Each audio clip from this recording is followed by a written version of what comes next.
GNR భక్తి ఛానల్కు స్వాగతం.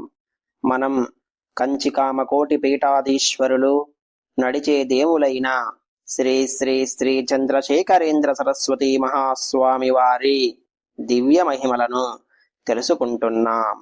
గత భాగంలో ఇవాళ మా అమ్మాయి పుట్టినరోజు, తమ ఆశీస్సులు అందజేయాలని అర్థిస్తున్నాను అని 1967 మే నెలలో శ్రీ వెంకటేశ్వర ఆలయం వద్ద చాతుర్మాస్యం జరుపుకుంటున్న మహాస్వామి వారిని ప్రార్థించాము. నేను, నా భార్య, కుమార్తె లక్ష్మిని వెంట పెట్టుకుని వెళ్ళి, మా అమ్మాయి విజయవాడలో BA పూర్తి చేస్తున్నది. ఈ సంవత్సరం కాలేజీకి సెలవులు రావడం వల్ల రోజు స్నేహితురాళ్లతో కలిసి స్వామివారు చేసే చంద్రమౌళీశ్వర పూజలు చూస్తుండేది. స్వామివారి ప్రవచనాలు వింటూ ఉండేది. ఉయ్యూరు నివాసులు ఒకరు మా అమ్మాయిని చూసి నా వద్దకు వచ్చి మాట్లాడారు. విదేశాల్లో ఇంజనీరింగ్ చదువుతున్న వారి అబ్బాయి సెలవుపై స్వదేశానికి తిరిగి వచ్చాడని, వివాహం చేసుకుని తిరిగి ఇంగ్లాండ్కు వెళదామనుకుంటున్నాడని నాకు చెప్పారు. నేను వారితో ఇలా అన్నాను, మీతో వియ్యమందడానికి నాకు ఇష్టమే, కానీ దానికి కొన్ని నియమాలున్నాయి, వాటిని మీరు అంగీకరించాలి అని చెప్పాను. వధూవరుల జాతకం సరిపోవాలని, నేనివ్వదలిచిన కట్నమే మీరు తీసుకోవాలని, అన్నింటికీ మించి శ్రీ కామకోటి స్వామివారి అనుమతి ఈ పెళ్లికి లభించాలని షరతు పెట్టాను. కాస్త రాయబారం జరిగిన తరువాత అన్నింటిపై ఇరువురికి సమాధానం కుదిరింది. స్వామివారు ఏలూరులో మకాంలో ఉన్నారు. వెంటనే స్వామివారిని సందర్శించి జరిగినదంతా సంగ్రహంగా చెబితే, మౌన దీక్షలో ఉన్న స్వామివారు మంత్రాక్షతులు ప్రసాదించి వరదాభయ హస్తంతో అనుమతించారు. పెద్దలు నిశ్చయించిన ముహూర్తానికి పూర్తి అయింది. తలవని తలంపుగా జరిగిన ఈ కథంతా మహాస్వామి వారి అనుగ్రహమే తప్ప మానవ ప్రయత్నం కాదు అని నాకు రూఢి అయ్యింది. ఇది అంతా ఒక లీలగా కనిపిస్తే, అంతకంటే అద్భుతం ఆ తరువాత జరిగిన ఘట్టం. వివాహం పూర్తి కాగానే నూతన దంపతులకు స్వామివారి దర్శనం చేయించి వారి ఆశీస్సులు అందజేయాలి అనుకొని, స్వామివారు అప్పుడు క్షణముక్తేశ్వర క్షేత్రంలో ఉన్నారని తెలిసి వారిని వెంట పెట్టుకొని అక్కడికి వెళ్ళాము. అప్పటికే స్వామివారు గోదావరి దాటటానికి స్వామి సిద్ధంగా ఉంటే, వేగంగా వెళ్ళి పల్లకిలో కూర్చున్న స్వామివారిని నేను గబగబా వెళ్ళి, మా అల్లుణ్ణి అమ్మాయిని వెంటకు పెట్టుకువచ్చాను స్వామి అని అంటే, మందహాసం చేసిన స్వామివారు పల్లకి ఆపారు. అల్లుడు కూతురు స్వామికి ప్రణమిల్లారు.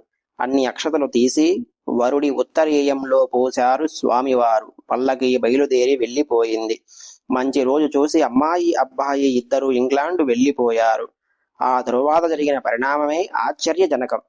మా అల్లుడు గారు బాల్యంలో ఉపనయనమప్పుడు పురోహితుల వద్ద నేర్చుకొని ఎన్ని రోజులు సంధ్యావందనం చేశారో లేదో తెలియదు, కానీ వివాహానంతరం స్వామివారు ఆశీర్వదించిన తరువాత 2000లా సంధ్యావందనం చేయడం ప్రారంభించాడు. కొంతకాలానికి చదువు ముగిసింది. ఇంగ్లాండ్లో ఇంజనీరింగ్ చదివిన పట్టభద్రులకు తమ కంపెనీలో ఉద్యోగాలిచ్చి ఇండియాకు పిలిపించుకున్నారు ఒక పెద్ద సంస్థ వారు. అందులో మా అల్లుడు ఒకరు. స్వదేశానికి తిరిగి వచ్చినది మొదలుకొని ఆయన త్రికాల సంధ్యావందనం, నిత్యాగ్నిహోత్రం చేస్తూ ఉద్యోగంతో పాటే రోజుకు 6 గంటల అనుష్ఠానంలో ఉండేవారు.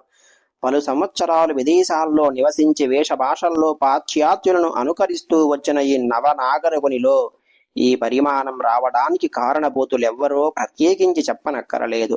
మహాస్వామి వారు ప్రకృతి శక్తులను వశపరుచుకుంటారు, సృష్టికి ప్రతిసృష్టి చేస్తారు, మానవ ప్రకృతిని మార్చివేస్తారు అని మనం గత భాగంలో తెలుసుకున్నాం. ఈరోజు మహాస్వామి వారి మరొక దివ్య మహత్యాన్ని తెలుసుకుందాం. మహాస్వామి వారి మరెన్నో దివ్య మహిమల కోసం జిఎన్ఆర్ భక్తి ఛానల్ను సబ్స్క్రైబ్ చేయండి. చేసిన వారు లైక్ చేసి షేర్ చేయండి. తప్పకుండా కామెంట్ చేయండి. శ్రీ మహాగణాధిపతయే నమః. శ్రీ గురుభ్యో నమః. శివాయ గురవే నమః. హర హర శంకర జయ జయ శంకర. కంచి శంకర కామాక్షి శంకర. కంచి పరమాచార్య మహిమలు. ఈ సంఘటనను నాకు ఒక PhD చేస్తున్న విద్యార్థి చెప్పాడు. ఆ విద్యార్థి ఒకసారి పరమాచార్య స్వామి వారి దర్శనానికి వెళ్ళాడు. మహాస్వామి, ఇప్పుడు నువ్వు ఏం చేస్తున్నావు అని అడిగారు. విద్యార్థి, భరత శాస్త్రంపై నేను పిహెచ్డి థీసిస్ రాస్తున్నాను విర్యావా అని చెప్పాను. స్వామివారు, మరి దాన్ని ముగించావా అని అడిగాడు. విద్యార్థి, సగం కంటే ఎక్కువే ముగించాను, కొన్ని కారణాల వల్ల అది ముందుకు వెళ్ళడం లేదు అని చెప్పారు. స్వామివారు, ఏమిటి నువ్వు ఎదుర్కొంటున్న సమస్య అని అడిగారు. విద్యార్థి, భరతనాట్యం యొక్క పుట్టుక మరియు దానిలోని పలు అంశాలు ఎలా ఆవిర్భవించాయో అని, సాహిత్యం, సంగీతం, శిల్పాలు, శాస్త్రాలు మొదలగు వాటి నుండి సాక్ష్యాలతో సహా నా థీసిస్ తయారు చేస్తున్నాను. ఈ సహస్రాబ్దిలో మొదటి 300 సంవత్సరాల విషయాలు తప్ప మిగిలిన కాలానికి అన్ని సాక్ష్యాలతో సహా విషయ సేకరణ చేశాను, కనుక మొత్తం పూర్తి అవ్వలేదు అని అన్నాడు అతను. తను ఈ విషయాలు స్వామివారికి చెప్తున్నప్పుడు వారు ఈ విషయం అసలు వినట్టుగా మధ్య మధ్యలో దర్శనానికి వచ్చిన భక్తులతో మాట్లాడుతూ వారిని ఆశీర్వదించి ప్రసాదం ఇచ్చి పంపిస్తున్నారు అని చెప్పాడు. కొద్ది నిమిషాల తరువాత మళ్ళా అతని వైపు తిరిగి అతన్ని అడిగారు మహాస్వామివారు, నువ్వు ఎప్పుడైనా చిదంబరం వెళ్ళావా అని. ఆ విద్యార్థి, చాలాసార్లు వెళ్ళాను అని చెప్పాడు. మహాస్వామివారు, నటరాజస్వామి దేవాలయానికి వెళ్ళావా అని అడిగారు. ఆ విద్యార్థి, అవును, నేను చిదంబరం వెళ్ళిన ప్రతిసారి నటరాజస్వామి దేవాలయానికి వెళ్తాను అని అన్నాడు.